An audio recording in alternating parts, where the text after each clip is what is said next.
chose to. You understand? They want to make up the stories they want to make up.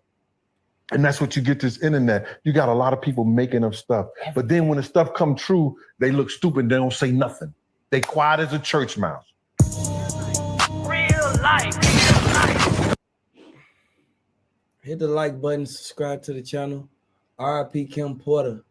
We just got some shocking evidence and some shocking news. Jay-Z, he kind of opened the doors for this because he should have never put himself out there like this. He should have never put himself in this situation. Wilson, for anybody who ain't never been to that side. Well, I got 2 books out, bro. One book is called Gene Deal, My World of Bodyguard and a Hip Hop Star. And the second one is Gene Deal, Life After Death, When Bodyguard and a Hip Hop Star. The first book tells about my childhood. Growing up in Wellston, I met my mother at the age of 12 years old, where I moved out from St. Louis, from the north side, to the Wellston, Missouri, where my mother was at. Wellston is it's the ghetto among ghettos. There's only 6,000 people. People ain't stop at the stop sign when you went to Wellston. So if you know what they're talking about, if you came out of Wellston, you had to educate yourself. Because the school district, if you came out of high school, you probably had a 6th or 7th grade education. So let me ask you, for those that, some people know your story and they see you on this couch, so they know what we're about to get into. As a curiosity, for those who don't know, your profession was a bodyguard. Not at all. Okay, go ahead, please. My profession I was professionally a New York State parole officer, where I worked for 27 years. You understand? My second profession was an investigator for Elite Investigation, where I ran the investigations of housing projects in the city, Lambert Housing, Taino Towers, Eastchester Manor, some of the roughest housing projects in the city in the Bronx. My third profession, which wasn't like what you might say a bodyguard, I started what you call, with some other guys, ASAP Ferg father, Mike Cock, myself, we started what we call the Same Gang. The Same Gang was a group of guys who, at the time, Harlem was coming up. Instead of them having cliques and they call cliques and crews, instead of them having gangs and stuff like that, we were people that partied together, you know what I'm saying, had a lot of fun, gave picnics, and that's where you got your guy Sean Combs came in, where we brought him into the Same Gang. So I was like what y'all call now an OG because I started it, you understand? So then Puff had some problems at the place called The Building and the Red Zone. Red Zone and the Building was parties that he was doing. The Building was the unsigned hype.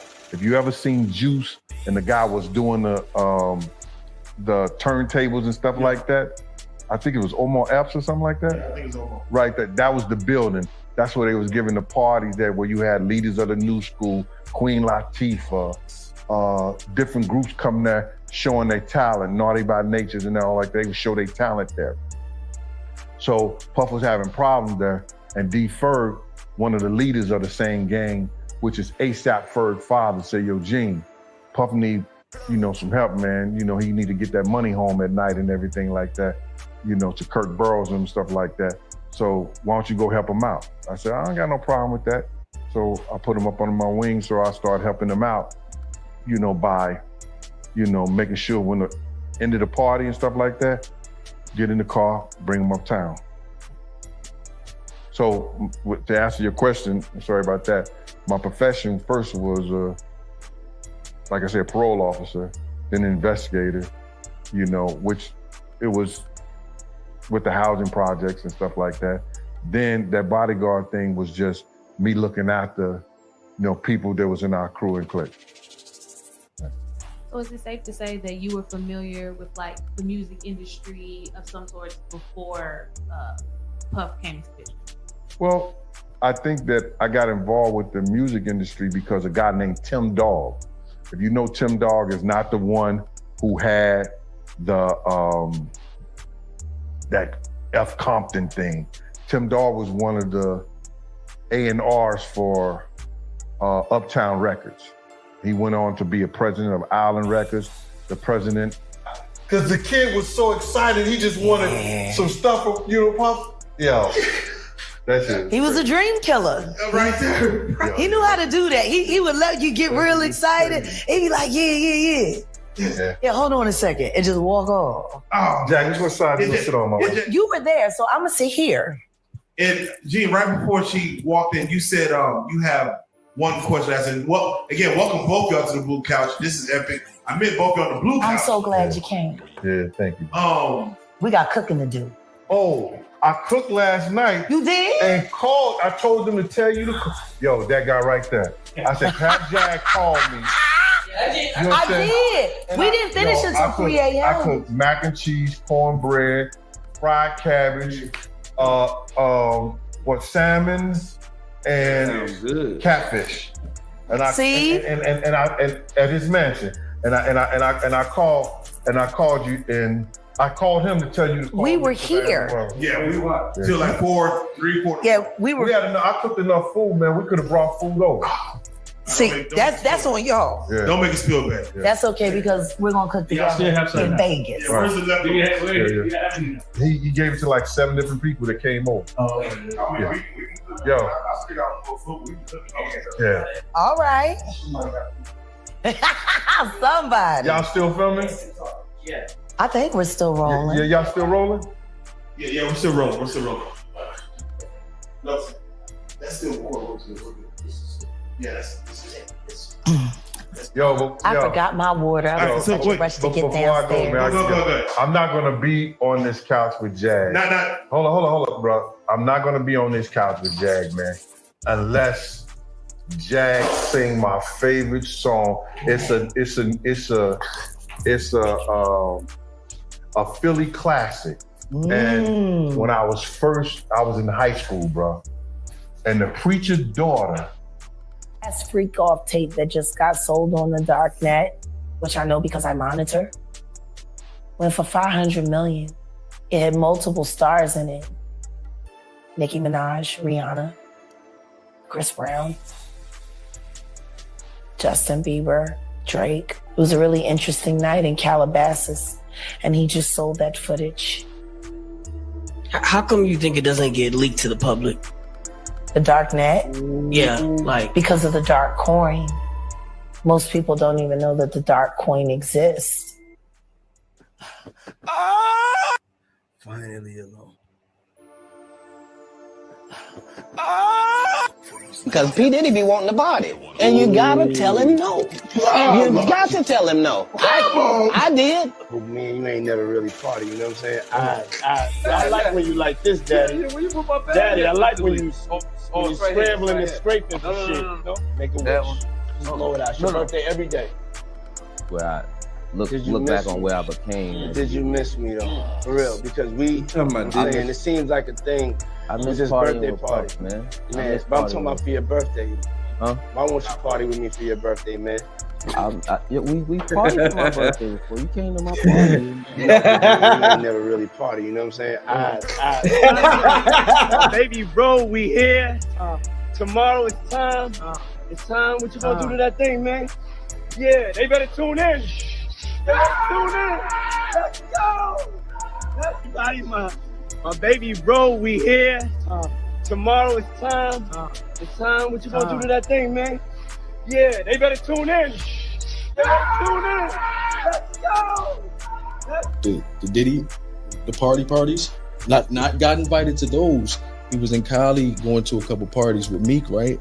And Meek told my inside man that he can't go to, what 2 or 3 parties yet. So he got left like at the crib or Airbnb, hotel, mansion, wherever they was. Like he couldn't go. Why? Like, yo, you can go like Monday and Tuesday you can go to this party.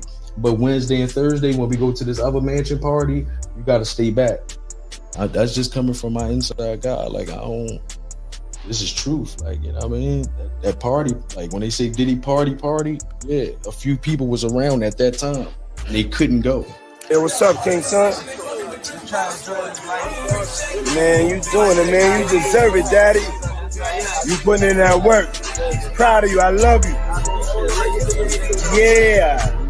Diddy and Meek Mill have why would they not have sex when they're gay rappers? Do you think Meek Mill's gay? We all know he's gay. Who's we? Rick Ross knows he's gay. I didn't know. It's news to me. Everybody, Rick Ross knows. You think Rick Ross would sign a gay rapper? Rick Ross knows he's gay. I've never told. All the champagne was spiked, son. Like, all the champagne was spiked. Everybody was passed the fuck out. I don't drink, so I was playing that shit off like I don't fucking drink. I smoke, nigga. Like, I smoke and I had my own weed, but like everybody was passed out. Yo, Diddy had that man in the room. Look, yes, I put my ear to the fucking door and I brought the phone because Diddy started going in overdrive. I ain't know what the fuck was going on, but I just heard balls slapping against ass cheeks. I heard niggas struggling. And understand what I was even looking at. It was pretty wild. So nobody tried to, some woman didn't come along. I ain't say that. Okay. I didn't say that. What I did say is that there were very curious things taking place. And I didn't necessarily understand it. Biggie Smalls was there. Biggie Smalls was there. Lil' Kim, Craig Mack. All these people are hanging around. They said Biggie Smalls was even there, y'all. Hit the like button if y'all think that Diddy set up Kim Porter. Yeah, man. Faith Evans, Jodeci, Mary J. Blige. They didn't know nothing about this shit. Oh. I was having a good time. You know what I mean? Does he have you doing any chores? Are you doing dishes at all? I mean, to keep you humble somewhat? Or are you just like, can you stay up till 4 a.m. with them and party? I mean, I could. I actually stayed up longer than them. And do you have money? What's going on? I mean, I had like per diem. I had like, what like a living. life. Yeah, it's pretty crazy. 14 years old. You're a dad now. Would you ever send your kid to Puffy camp? Hell no. See? It's my brother right here from day one. We used to wake up and, pause, but like, check this out. I mean, back in the days when he was like 10 and I was a little bit older, his older brother, we used to fight over the Frosted Flakes. You know what I'm saying? Before pause was invented. You know what I'm saying? But it's my brother for real. We used to actually wrestle off of the Frosted Flakes because he used to always get up early with me. Now he's one of the richest stars in the world. And What the fuck did Puff just say? Nobody's going to acknowledge this for me. Puff just said we used to wrestle over the Frosted Flakes, and we're streaming live. That was stupid. Listen, that was fucking stupid. Listen, we having a good time. Yo, your usher made it in the. Hey, yo, let's just put the camera a little this way, just so we're not. I don't want my shot to even. I don't want it to come close to the bed at all. Usher look like he fresh off a goddamn plane. Just that, Diddy told him personally that he had sex with Usher. And when you look at the lawsuit, even though they got Usher name redacted, you could tell who it is because they describe him as the guy that performed at the Super Bowl. And it's sad that this had to happen. Man, I want y'all to know everything that went down, it all led to the point where Diddy ended up getting locked up, Jay-Z ended up getting investigated, and Usher ended up getting rushed to the hospital. I want y'all to hit the like button, subscribe to the channel. RIP Kim Porter. Drop the RIP Kim Porters down in the comment section. Jay-Z, he know that he wasn't supposed to be involved in nothing. And I want y'all to really pay close attention so when this trial come up, y'all can see how the puzzles all goes together. Hit the like button, subscribe to the channel.